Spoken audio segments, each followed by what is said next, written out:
Good evening, everybody. I'll just wait for Councillor Thomas to take his seat. It's all right, it's fine. Okay, want to welcome everybody here this evening. It's now, the days are now getting longer. Daylight is longer than darkness, so we're in the spring equinox, so that's all good. We'll be coming to meetings at 7 when it's much lighter. Okay, I want to start and say there is no fire alarm planned for this evening. Should the alarm sound, please leave via the nearest available emergency exit. 2 of the closest exits are through the glass door to my left and through the double doors to the riverside behind you. Please muster at Café des Amis. Members of the public are welcome to make their own recordings of the meeting using whatever non-disruptive methods they think are suitable. I would like to remind everyone present that the meeting is being minuted, recorded and filmed and made available to view in live and archived form via the Council's website. If you are seated in the public gallery, it is possible that the cameras may capture your image. If you wish to avoid being filmed, it is recommended you make a member of staff aware who can direct you where to sit. The Westgate garden gates on the riverside are locked at sunset, so members of the public may have to leave the Guildhall by the side exit behind the glass door. That one over there. I would like to welcome a new councillor to the subcommittee this evening, Councillor Beth Forrester. Welcome. John, are there any apologies?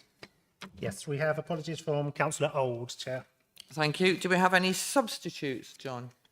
We have Councillor Forrester here in temporary cover until the full council meeting in May. Okay. And are there any declarations of interest by councillors or officers, please, that you've received in advance? None received in advance, Chair. Okay. And I'm just going to check if there are anything to be declared this evening. David? Sorry, Councillor Thomas. I've done it. It's because of the meetings. These meetings are normally quite formal, but it needs to be Naomi Smith as chair, because that could be Dan Smith. I've been pedantic, but... Oh, yeah, that's good. OK, fine. Thank you. Yeah. Are we on the agenda?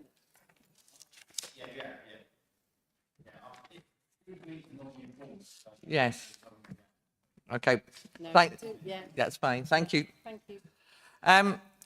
Minutes of the meeting held on the 1st of May 2024 to confirm that the minutes of the last formal meeting as a true record by general assent. Yeah, thank you.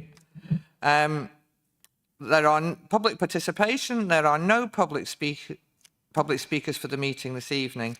So I'll move to item 6, which is a Mountfield Park planning update from Simon. Simon Thomas, our head of planning. Thank you. Thank you, Chair. This is a report, an update report on the progress with the delivery of the planning application at Mountfield Park, or South Canterbury, should I say. As you remember, in 2023, the Planning Committee granted planning permission for this development, which is for 4,000 homes and other facilities and open space and so on. One of the resolutions of that committee was to require reports to be submitted to the subcommittee in order to monitor, that they can monitor the progress of the development. So this report simply sets out where we are at this stage. Yeah, as you know, there's limited visible progress with development on the site. However, the applicant has spent the past year dealing with the electricity supply for the site. That's been the big issue which has taken up the majority of the year. They're also carrying out ecological surveys and archaeological investigations towards the middle of this year. But the real time that's been taken is to deal with the electricity supply. But that has now been resolved. So the next step is for the applicant to agree a phasing plan for the development with the council and to prepare design codes for the development to set out the principles of design for each of the phases. Every phase will need to be the subject of a reserve matters planning application. So every time a proposal for design, layout and so on is put forward, it will be the subject of a reserve matters application that will go out to consultation and will be publicly known with the ability for people to comment on that. Statutory consultations will also be carried out where necessary on those reserve matters applications. So the detail will come through in a public way in the future. So that's where we are at the moment. And Chair, I think I've put in the report, I think that we update every 6 months. Last time round, we left it for a year because we were aware that not much was going to happen. I suppose the question would be, should we revert to the 6 months from now on? Okay. Thank you, Chair. Yep, thank you. Are there any questions? Councillor Bothwell and then Councillor Thomas. Thank you. Yes, I had a question about phase 1 of the development. I had understood that phase 1 had received detailed approval. Are the developers not planning to proceed with that approval? The Yeah, works you're right. covered by that approval? Yeah, the first phase, or probably a sub-phase of the first phase, in fact, was for 140 units, and that does have full planning permission. Yes, I mean, the expectation at the moment is that the developer will look to build that phase out as per the planning permission. So that's, as far as we understand it, that is still the plan. Councillor Bothwell, you've got. Yes, I had I had heard on the grapevine that they had dropped the original architect, which is a bit disappointing because the architect of phase 1A or whatever it is was a nationally renowned architect, Proctor Matthews.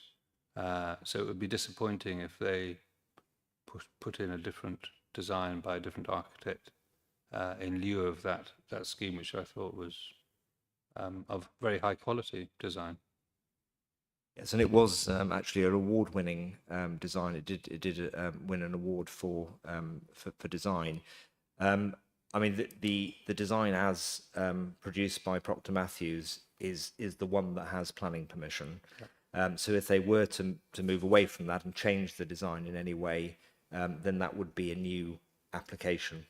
So they have the permission for what they've designed at the moment. So there's no reason at this stage to believe that they will deviate from that. But of course, it's down to the applicant to decide how they want to progress their scheme. Thank you. Councillor Thomas. Thank you, Chair. When it comes to the reserve matters moving forward, would they come to the planning committee or subcommittee, or would they have to be called in by the councillor like a planning application would be now? I know this is a new site, it's a massive site, and this was why it was Alan Baldock who suggested it, and we agreed at committee that it would, in phases, it would be actually coming forward in phases, but I designed that it would come to the subcommittee to make sure that everything's moving correctly and everything's infrastructure at the correct times. So in theory, I'm kind of answering my own question that possibly it doesn't need to come to committee, but it's a bit of a long way of asking the question, I suppose. Yeah, no, I know what you mean, and I think we did touch on this at the last meeting, because the role of this committee, the subcommittee, is not to make any decisions at all, and all of the members on this committee are also members of the planning committee, and that is the committee that would decide any reserve matters applications that are submitted. So this committee is very much about monitoring, keeping an eye on the progress, and also, as you say, the coordination of infrastructure, delivery of community facilities and that kind of thing. So it's really, as I say, more of a monitoring role, certainly not decision making. They wouldn't necessarily, but they could do. And this is something we'd have to look at the time. We'd have to look at the time, and it depends on the significance, because if we judge that that it's appropriate for the the reserve matters to come to committee, then I would make a decision that they come to the committee in consultation with the chair. But equally, they could be called in at any time by any councillor. So there's always that option. So I think what we would do is we'd work closely with the ward councillors when the reserve matters come in. We brief them about those reserve matters, and I think the process would be effectively dictated by the opinion of the ward councillors primarily. Sorry, it's not really. I don't know how to phrase this, but this site's taken quite a long time, and I understand why it's different. We've had lots of judicial reviews and stuff like that. But obviously, in 2-3 years' time, this is going to be all up in the air as a council and stuff like that. I'm assuming the new regime, whatever that is obviously going to then be scrutinising it all again, I suppose. There's no way of knowing what's going to happen in the future. Once we go to unitary, I don't know if I'm preempting something here or whether it's not this committee to mention it. Sorry, Chair. Thank you, Councillor Thomas. I think we're in a situation is that we don't know, and we could push from here that we would like to have a planning sub that scrutinises how developments are developed, but we would need the assent of all the other people involved, and so until that happens, we sort of can't give firm answers. Thank you. Councillor Mellish. No, it's okay, Chair. I think my concern was like David's Councillor Thomas's about timing and how we kind of review it. Given that the application was made in December 23, we are going to be another 4, 5, 6 years before even the first sod is turned, or whatever the right phrase is. So I think in some way you kind of answered that in terms of the constant report back. But I just, it's again, if in 5 years' time nothing has happened in terms of actually a house going on site, do we then revisit it? Because our plan as a council in terms of what the housing needs, etc., will change. I wonder how the site might be affected by our changing needs. That's a...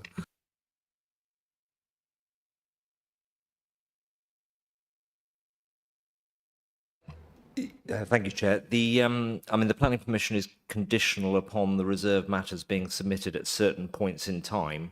And I can't remember the precise timing of it. It will be in the decision notice. But there's a requirement that, for example, phase 1 will be submitted within 3 years of the original permission.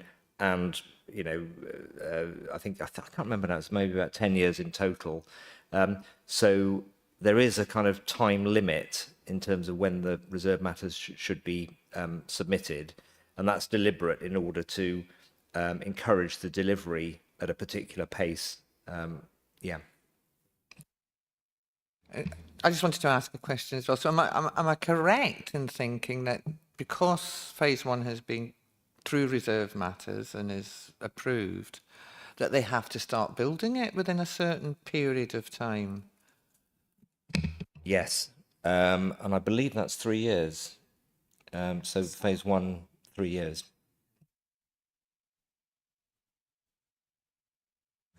That sets me to the next question. Because of all the judicial reviews, when does the 3 years start? Or did start? Well, yeah. I mean, the planning application was determined in 2023. It was submitted in 2016, and of course, because of the legal challenges, primarily, it took 7 years to 7 years to make a decision. But the decision was made in 2023, so the clock starts then in terms of the implementation, reserve matters requirements. But again, as soon as they put a hole in the ground, they've started that section. Yes, they could commence the development at that point. Yeah. Are there any more questions on this item? Okay, thank you. I'll move on to item 7, report on developer contributions. Thank you, Chair. So, yes. Sorry, Oh, hang on. Sorry, I've missed a bit. I missed a bit. Yeah, it's my fault. Sorry. And we note the report from Simon, Head of Planning, Simon Thomas, Head of Planning, and that we note the report by general assent. Thank you.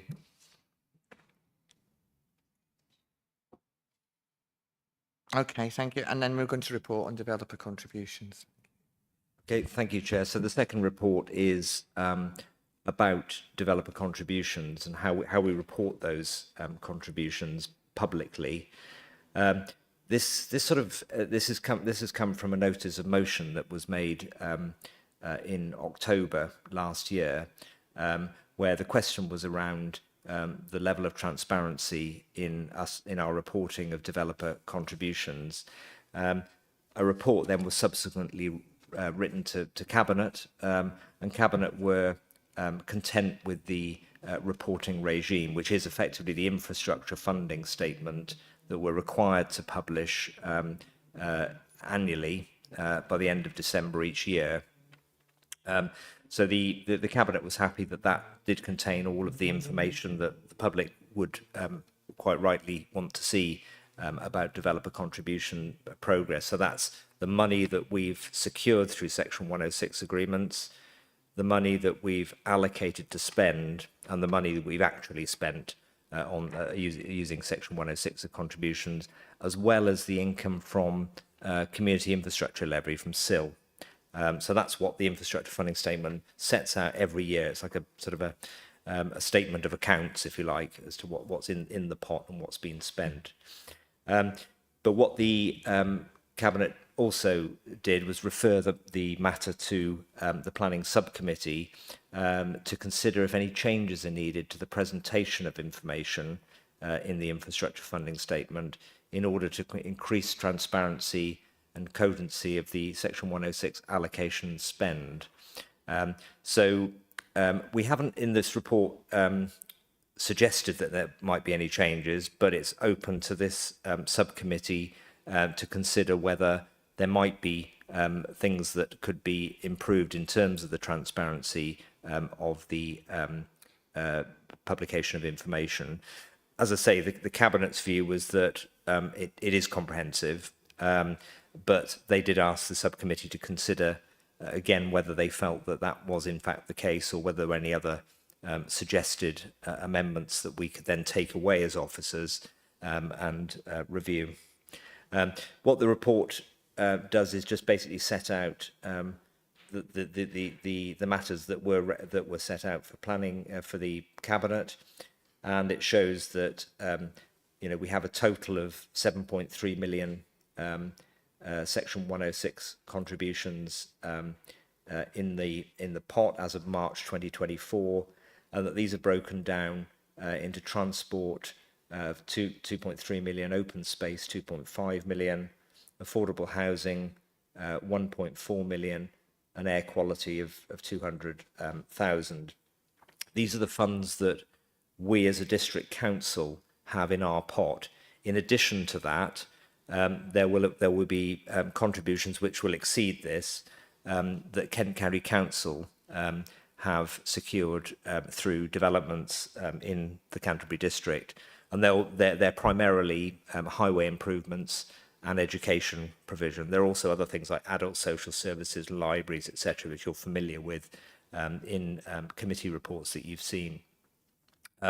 So the infrastructure funding statement for county contributions is produced by the county. It's not produced by us. It's produced by the county annually as well. So they have a requirement every December to publish the contributions that they hold and have spent. So this report sets out what we can report on, i.e. Those contributions that we collect. So it's mainly open space and transport, sustainable transport measures. We also hold 600,000 for the Health Authority, and in the report it explains where that money is allocated to be spent. So we're looking at Northgate Medical Practice, 138,000, and then St Anne's Surgery in Herne Bay, 92,000, and Heron Medical Practice, 430,000. So that's being held at the moment, pending the request from the Health Authority to utilise that money for improvements to those facilities. And as you're also aware, the SAMS contribution is quite significant. This is the access management arrangements on the coast to protect the bird wildlife on the coast, protected wildlife. So that's the 106 contributions that we hold and that we're responsible for spending. There's also the community infrastructure levy, which is effectively a tax on new dwellings primarily. And we have within that budget, we've been collecting these since 2020. We have in that budget 1.5 million. The amount we received in 23 to 24 was about 500 million. So that because we began in 2020, then the amount that we were getting at that time was less, and that amount now is increasing as more development happens because it's paid on commencement. We haven't spent any of that money ourselves as a district council as yet, and there will be decisions to be made by this council, by cabinet, in relation to how we the governance arrangements for the spend of that money, and that will be something that will be done during the course of this year. But what we have done is we have handed over 57,000 to relevant parish councils. So where a development happens in a parish area, then that parish will gets 15% of any infrastructure, any community infrastructure levy that's derived from that development.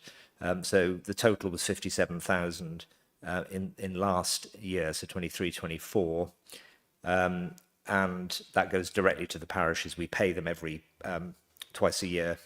We pay whatever's in the pot for those parishes. Interestingly, where they have a neighbourhood plan, they will get 25% of the SIL receipts. So that's an automatic transfer that happens in those circumstances. And we also use some of the levy to pay for the administrative costs of the council in administering, collecting, and so on the levy. So we're allowed to do that, which obviously supports that function of the council. I think that's probably the highlights of the report. So yeah, really, I mean, I think the question is, Cabinet was, as I say, was happy that the infrastructure funding statement was sufficiently comprehensive and transparent, but they've asked this committee to take another look and see whether they agree with that, or whether there are any other suggestions that this subcommittee might have. Thank you, Chair.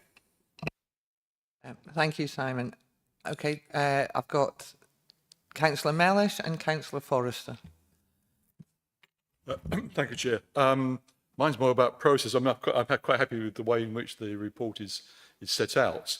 I just my question, because it's the first time I've seen this, I think I can recall anyway, is how the decision-making process is. For instance, the health budget. There's obviously it's allocated by the NHS, Kent, Medway, on clinical commissioning, sorry, and the commissioning groups.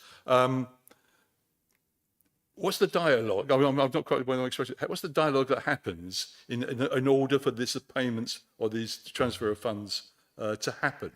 Obviously there's a dialogue between officers of the various organisations, and then does that refer to cabinet for a final decision, or is it something that is delegated to officers to say, okay, it's okay, up to a certain amount that we can transfer? I know, for instance, I think David were concerned. Sorry, Councillor Thomas. Sorry, will confirm there are two payments to the heron practice, basically, in terms of St Anne's and the heron medical practice. What's the kind of delegation that is made to enable those from Heron to enable those payments to be made? What sort of submissions do they make? Where does it come from? I'm getting at, what is the process as to how you make those decisions? I'll answer that question. I mean, essentially, Section 106 agreements are the mechanism by which this money is secured, and it's the planning committee, sometimes officers, but mostly these applications are bigger applications that the planning committee will consider. So the planning committee basically makes a decision whether the contributions are appropriate and sufficient. The key thing to remember, though, is that Section 106 is about Section 106 was introduced because you can't put a condition on a developer to require them to pay any money. It has to be through an agreement. So Section 106 of the Planning Act was introduced to allow contributions to be made where there's a deficiency in community infrastructure as a result of that development. So, you know, if you build 1,000 houses and there's not enough school spaces, then through Section 106 agreement, you can require the money that's needed to provide those school places to be paid, for example. So that's how it works. It's always the planning committee that will make the decision. It will never be cabinet because it has to be based on a sort of planning judgment as to whether or not that, you know, that is the appropriate contribution in any particular case. Really quite, I was getting that in terms of, obviously I understand how 106 works. A classic example is Altera Park in terms of home. So Altera Park and Sainsbury's making a 106 contribution, and we get a new street layouts for William Street, sort of about nearly 1.5 miles, 2 miles away. And that's fine. I understand. I understand. You know, that it's their way of saying we're trying to improve the community assets and so on. What I was really trying to get at was how, in this case, you know, I'm thinking of the Heron projects maybe, but you have an outside organisation, the NHS, making demands on this on the 106 monies. How do they make that demand? Who does it go to? Who decides? Yes, that's an appropriate sum to be. Or, you know, there's an appropriate fund for this to come out of, and who finally decides that, and how are those arrangements made? Yeah, so I mean, ultimately, it is the planning committee who will make a decision based on what the officers are proposing in the report. But before that, the contributions to us as a district council is a pretty well trodden path, as it is with the county council. You know, they will automatically see an application, identify any need for infrastructure, and then the cost of that. NHS is similar, but as you say, they're slightly distant. But what they do is they look at the planning applications that are submitted, and they will then write to us to say, you know, this planning application is for X number of houses. This will generate this amount of, you know, doctor's surgery spaces, and we intend to facilitate that development by extending, for example, an existing practice to provide an extra 2 GP consulting rooms, because that then will absorb the demand from the development. So they will approach us and they'll tell us how they've calculated it, how much they need, and then it will go in front of planning committee, and you will effectively, you know, will decide whether you agree or not. But generally, you know, you'll accept that as a considered and, you know, evidenced request for contribution. But it is your decision as planning committee, ultimately. Councillor Forrester and then Councillor Bothwell. Thank you, Chair.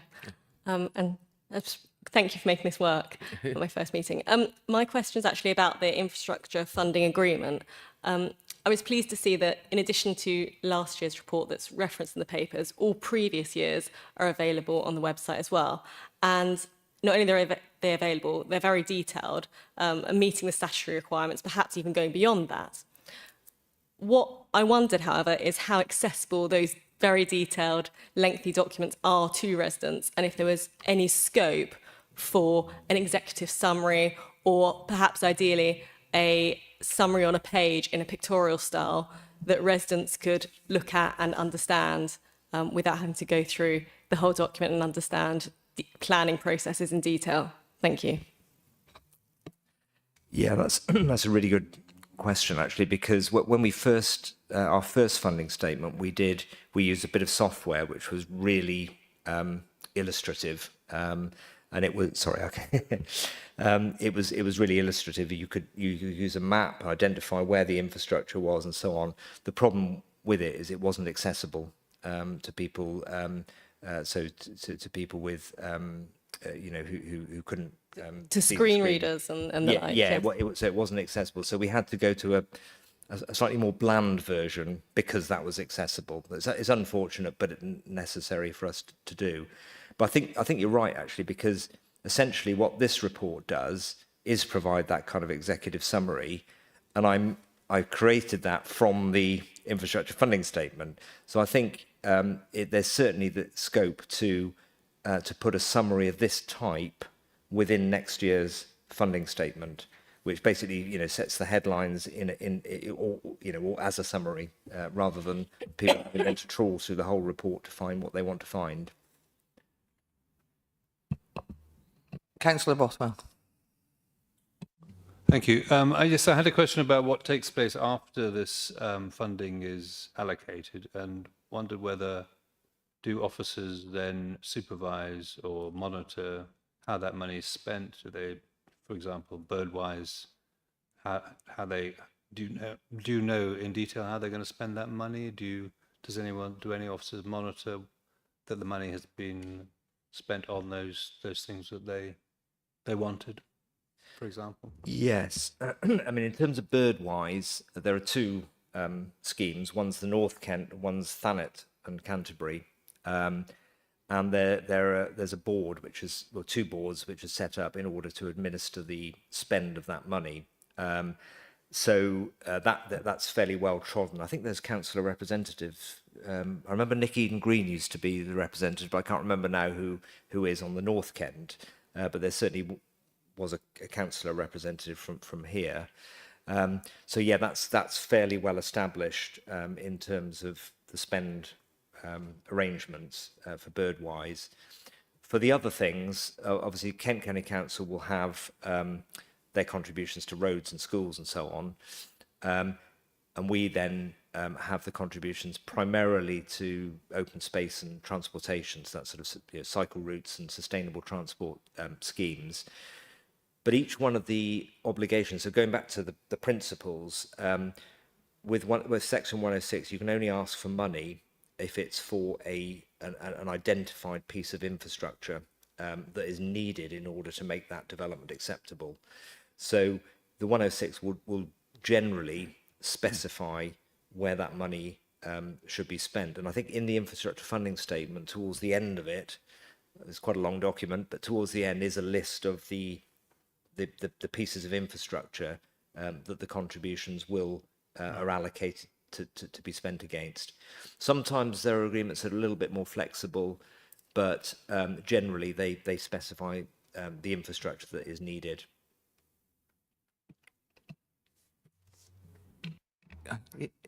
Okay. All right, Councillor Thomas. No, Councillor Bottles finished. Councillor Thomas has a question. It's not really a question, it's more of a comment really, and it does come up with residents time and time again when we have these big sites come forward, and basically where's the schools, where's the doctor's surgeries, where's this, where's that, where's paying the highways and all that. And when you try to explain to them, actually the NHS don't want to build more hospitals. They don't want to build more doctors, sorry, not hospitals, doctor's surgeries and stuff like that. Hospitals are a different ballgame.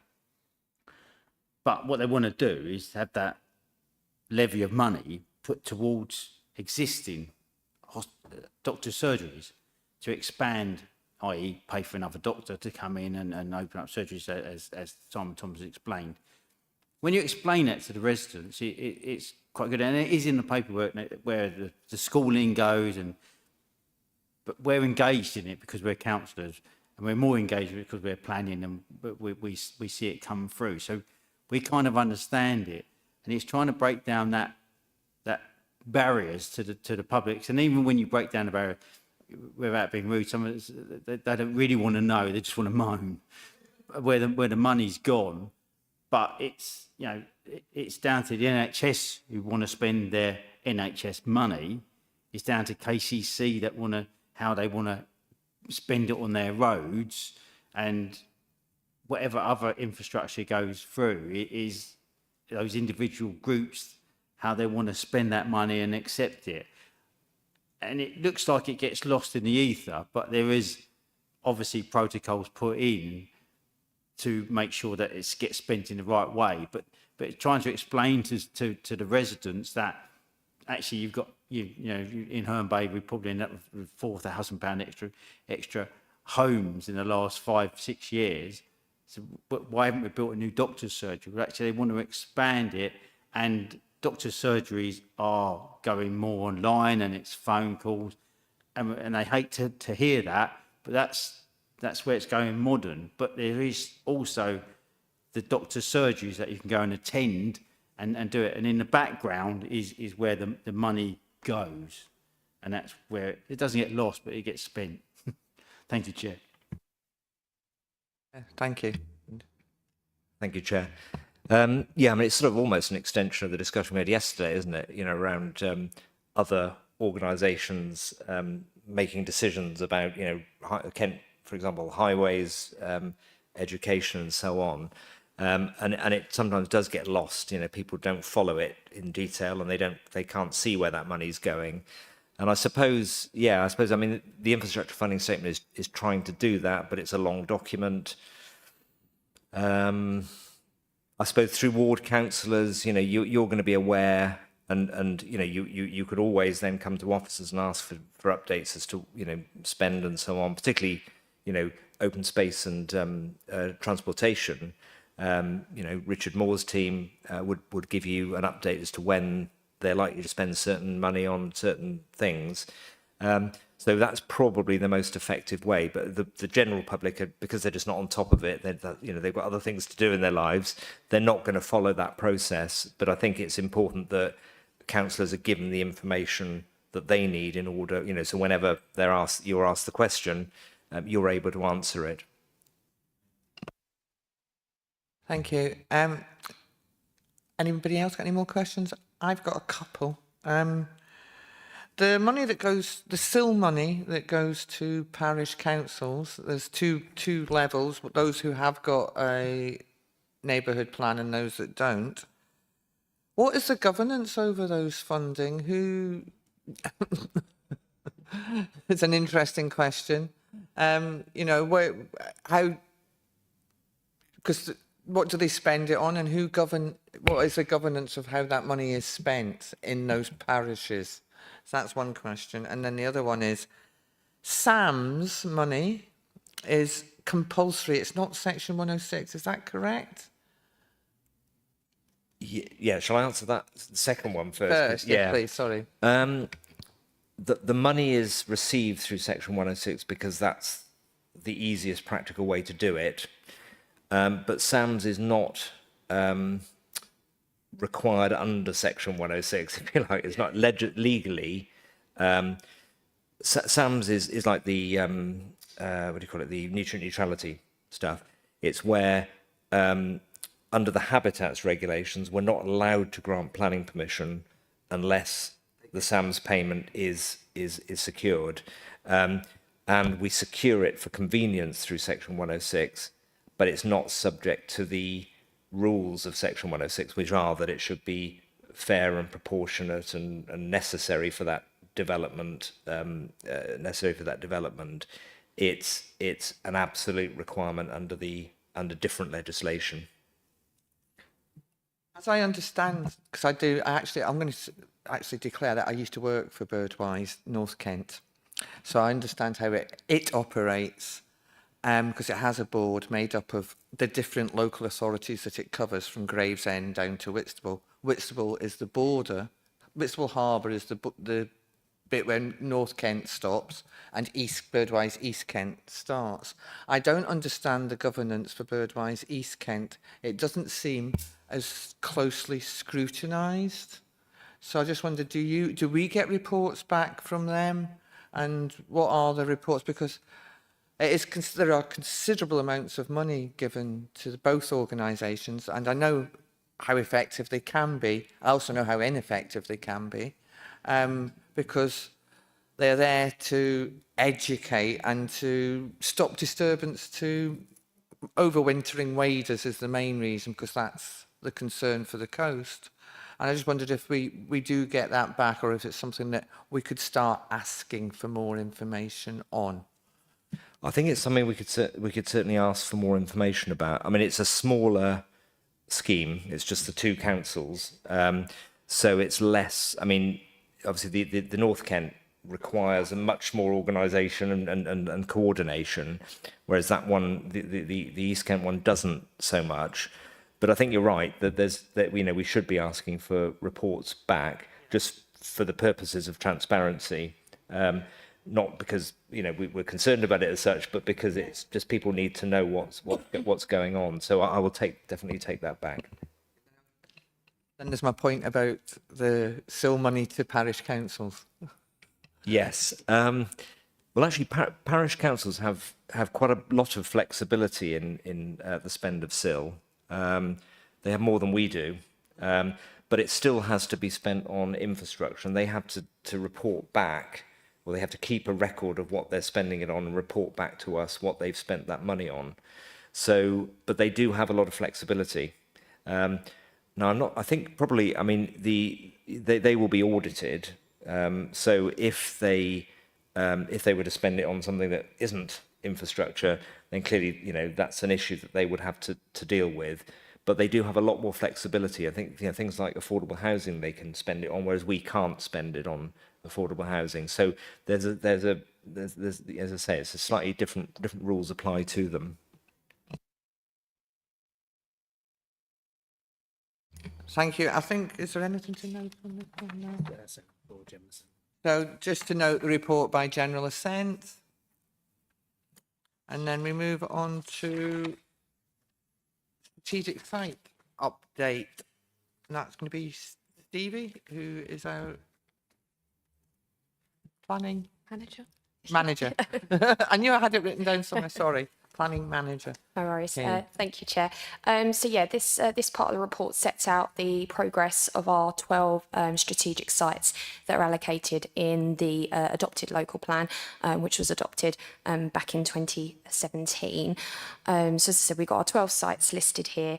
And the majority of these, they benefit from at least outline consent, and those applications would have been decided by the planning committee. And what we've done is we've included the outline reference number as well, because that's quite useful when you're searching on the public access part of our website. You'll see the full history associated with that outline. So that's any kind of reserved matters or conditional approvals. So we've included those references in the table as well. So in terms of the contents of the table, as I said, we've got the 12 allocated sites, we've got the number of homes that have been granted outline planning permission for, and the dates when that outline planning permission was granted by the planning committee. We've also broken down the affordable homes that have been secured through Section 106 agreements on each site. And as you can see, most of them are policy compliant at 30%. In terms of the table after that, so that includes larger sites that have been approved outside of the adopted local plan. So there's two in Hersden, so at Hoplands and Chislett, so they were approved back in 2017 and 2018. And also the site in Church Lane in Seasalter, which was approved by the planning committee, and that was on the grounds of the council being in presumption and this site delivering housing that's needed in the district, and again also including a 30% policy compliant affordable housing provision. And obviously, as members are aware, the planning committee resolved to approve the application at land south of Thanet Way last night as well. So that's another site that falls outside of the current adopted local plan, but obviously is a draft allocation in the draft local plan. So obviously that's subject to a legal agreement, but that will be one that will be added in the future when we report this table back to the committee. Thank you, Chair. Thank you, Stevie. Are there any questions for Stevie? Councillor Thomas. Thank you, Chair. I mean, after last night's meeting, which has been granted, that's fine. I suppose the question I've got is, when we go forward on the new local plan, because we're using allocation up on the affordable forthcoming local plan, is that the correct phrase? I don't know how to phrase it, but that's coming forward. Basically, do we have to put more sites into that now to compensate for what we've already used up already in this local plan? Does that make sense? Thank you. So yeah, the local plan is the draft local plan is looking at what our housing need is up to 2040. So that includes those sites and including the land south of Whitstable Way as well. So that will be contributing to meeting our housing need up until 2040. Don't think there's anything else. No. So yeah, that will be included. It won't be deducted, for example, from our housing need. It is included and it will contribute towards that. Okay, I may come back to you. Yeah, okay, that clears it. That's actually because I assumed because that's been granted, then another developer, say, excuse me, in 2 years' time, 3 years' time, 5 years' time, can come forward and add more to that site. But we are saying the new draft local plan, the sites that's allocated on it now, even if they get used early in this local plan, won't be deducted or added to in the new local, in the fourth, I can't think, in the, what's the word for the new local plan? Draft local plan. I can't think the word. Draft local plan. Am I making any sense at all? Yeah, no, I understand what you mean. I think the current local plan is actually to 2031. So it identified the housing need from 2011 to 2031. But we've been quite slow in the delivery of the housing within the current local plan. So there's the backlog, which has effectively put us into presumption. And, you know, there are reasons for that, legal challenges and nutrient neutrality being probably the main ones. So the calculations up until 2040 overlap. So what we're looking at there is 2020 to 2040. And there's effectively an overlap. And the thing with the local plan is it's only ever a snapshot in time, and it sets out, what we need over that period of time. But the two local plans are effectively working together. And what the new local plan will do is mop up. It will take account of the things that the stuff that hasn't been delivered in the existing local plan. So it's an accurate representation of the position that we're in and where we want to get to at 2040. Councillor Bothwell. Thank you. Yes, I had a question about the numbers and the lack of progress that I did a very rough calculation, 7,000 or 8,000 houses approved, in addition to the 4,000 for Mountfield Park, and only about 1,400 have been built. Some of these applications were approved 7 or 9 years ago, and I'm just wondering what's going on. We continue to approve new developments, and yet the ones which have been approved previously years ago have not been built out. I'm just wondering, is it cynical approach of developers just drip feeding the houses onto the market in order to maintain the prices, or is it just seems extraordinary that we have all these approvals and yet we're put under huge pressure by the regulations to approve even more developments, which presumably will also be very slow in coming forward. Yes, please.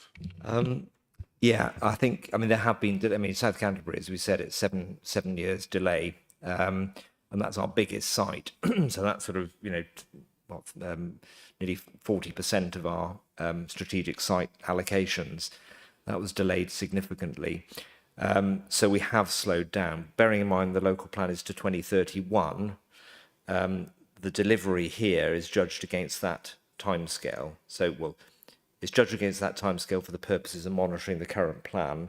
The new plan will, as a overlap and then effectively take over. But yeah, we have got a lag. It's not as bad as it seems in the sense that we're still looking to 2031, another six years, but it is a lag. But we are seeing a lot of the sites being developed. So, you know, Herman Bay Golf Course, that's pretty much built out.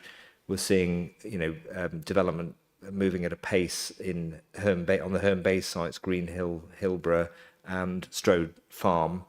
We're also seeing the Broad Oak site in Sturry, Broad Oak site being developed as well. So we're seeing development happen.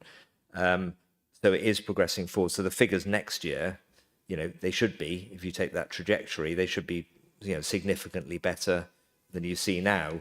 And then obviously we're going up to 2031.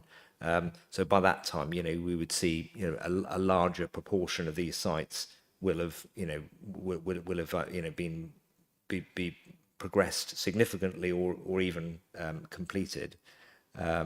So I think it's difficult to measure what you see in front of you against what we expected in the first place, other than to look at 2031 and say, yes, there is a lag behind, and that's understandable given, you know, South Canterbury, it could have been approved 6 or 7 years ago had it not been challenged, and then that might have been, you know, 1,000 houses in by now.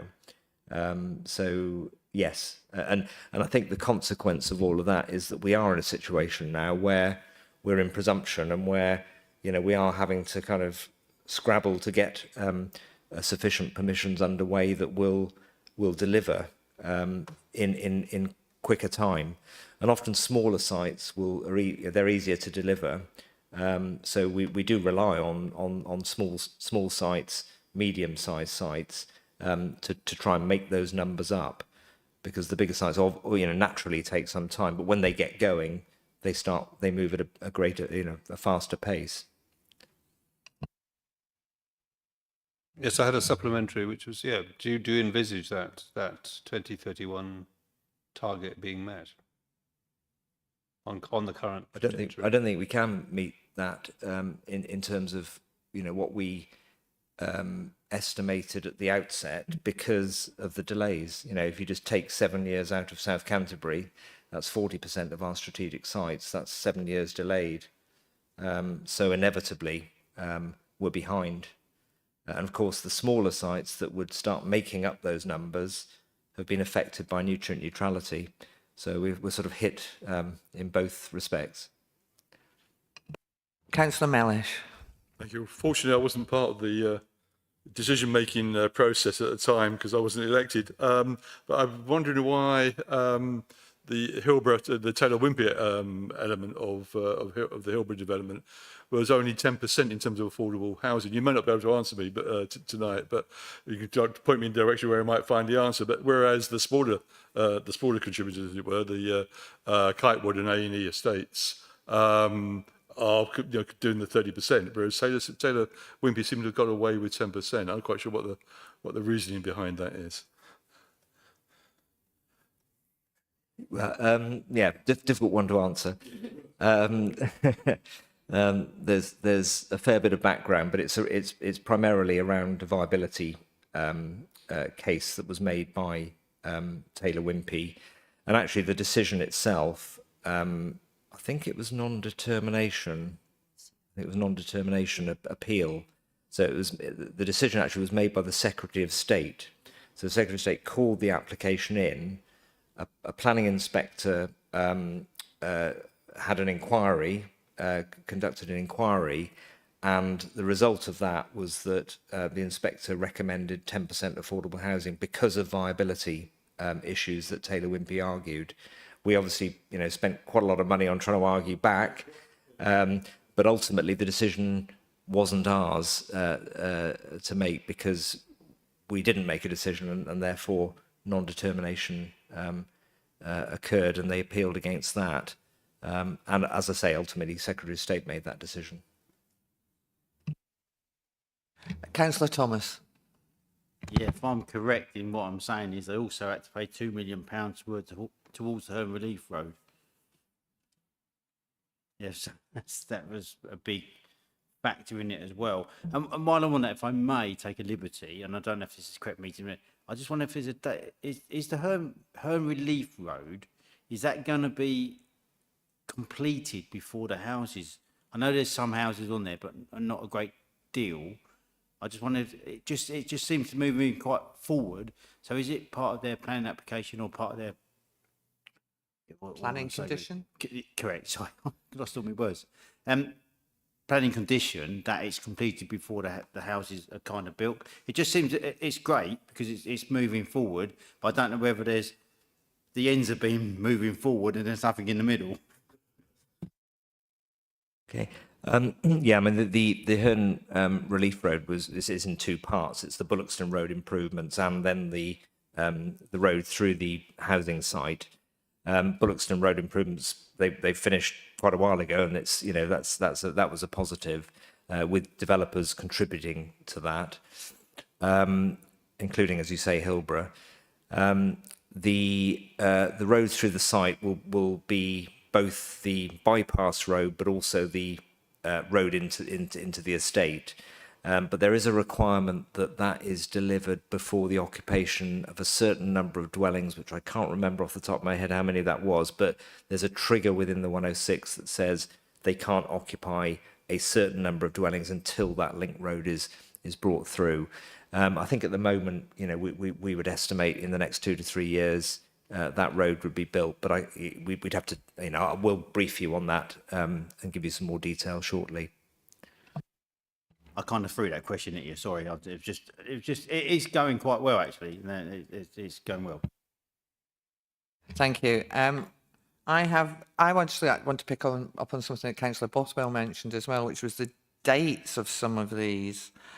I can understand 2023 for South Canterbury because of the judicial reviews, but some of these have said that they got planning permission in 20. You know, they've had it for considerable time, but hadn't. 2018 for Strode Farm and Land of Cockering Farm 2018, and nothing's been built out yet. That seems remarkably low for such a long. You know, they're not. I mean, well, Strode Farm's big, and I know that there is a lot of infrastructure being done at the moment there, and at Cockering Farm, but it just seems that it's taken them a long time to get going. Yeah, Strode. I mean, there are some factors that are beyond sort of our control or even knowledge. You know, where land is sold on to other developers. I believe that the developers, the applicant sold that land on to another developer, so they would then have to review the scheme and the viability and all the rest of it. So there are things which happen which do delay things, you know, because of land transactions. In terms of Cockering, then they are actually stuck at the moment with nutrient neutrality, because when they made their first application, nutrient neutrality wasn't an issue, but nutrient neutrality applies to reserve matters applications, and they now are caught having to find the solution to that. They're working on that, but it has caused a delay, and the same with How Barracks. So yes, some of the reasons why these sites are delayed is for that. Is that also with Chislet Colliery? Is that? No. No, it shouldn't be, should it? No. Well, nutrient neutrality needs to be dealt with at Chislet Colliery, but that's not necessarily the reason for delays. Okay, thank you. So we will note the report by general assent. Thank you. Now moving to the date of the next meeting. And it's to be confirmed by this subcommittee according to business need, either the 18th of September or the 19th of March in 2026. I am tempted to go for the March one because I don't think we'll have significant movement on South Canterbury before then. But I still think we should meet informally, and we'll deal with that outside of this. Yes, you know, the informal online meetings that we have. So we can get those 6-monthly report backs that we were promised earlier in terms of the developments. We could get those, but I just don't know if we need to meet. No, sorry, to use the informal structure to get those reports. Yes. Yes. Sorry, Yeah. Yeah, I mean, I think this subcommittee was tasked with sort of monitoring, formally monitoring South Canterbury. So it receives formal reports in public. But as with any development, then the ward councillors and subcommittee are updated as to progress. So this happens across the board. Where you're interested in development, the progress of development, we will update you, and often we will arrange to have a meeting with the developer so they can tell you exactly where they're at, and you can ask them any questions that you have. So we'll continue to do that always on these strategic sites. Councillor Boswell. I don't recall being invited to such a meeting with the developer, but maybe I missed it. Sorry, Chair. Yeah, this generally what happens is where there's development in your ward, then you would be, because you have a specific interest, then we will often arrange to meet with the planning officers and the developers, so the developers can update you as to where they're at with the development, and you can also feed back any concerns that you have, maybe from residents about that development. So if you do have a development in your ward, then we would be looking to arrange those meetings. Well, I meant as a member of this committee, I don't recall being invited to any briefings with developers. No, the people who've been invited have been the chair and vice chair of this committee, along with the ward councillors. So not the committee as a whole. Not the committee as a whole. Okay.